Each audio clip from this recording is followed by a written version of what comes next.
tell me a little bit about downsizing and your character.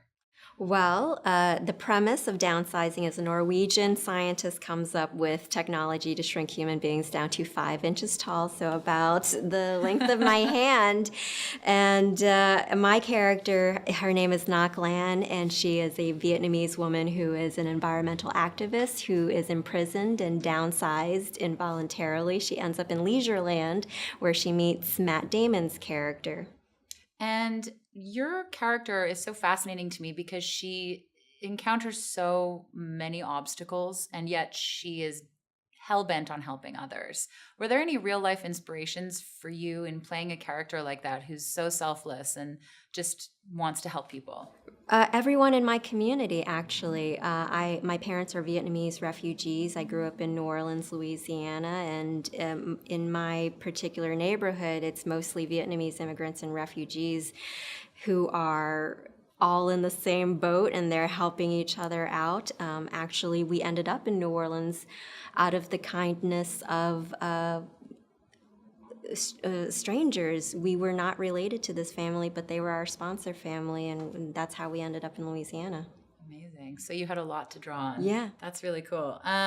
If downsizing were a real thing, do you think you would do it? I'm already so small. Everybody else needs to get smaller, not me. Yeah, I feel you. You got to work with Matt Damon and Christoph Waltz. What was the experience like working with those guys? And was there anything you learned from them, or was there anything they learned from you? What was the exchange like? Wow, yeah. Hopefully we're learning from each other and old dog and new dog,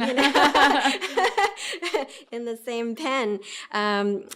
I just loved working with them. They were tremendously generous and supportive of me, and it's hard to come in and be opposite people who you grew up watching their movies. Matt Damon is the biggest movie star in the world, I would say, and he's done so many movies, but he's also so humble and modest and down to earth. So it didn't feel like I was acting opposite movie star Matt Damon. I was just opposite Matt. Do you have a favorite memory or moment on set, or just from the film in general? I think I remember our very first day the most because I hadn't met Matt before he was shooting Born, and he was coming straight into doing Downsizing. So we met on our very first day of shooting and just had to hit the ground running. We shot in a church, our church scene, and it was sort of a spiritual journey and entry into our journey into this film. If you had to convince somebody to see this movie, what would you tell them to make them come see it? You're going to have a good laugh and a good cry. If you're looking for those two things, come on down. And tiny people. And tiny people.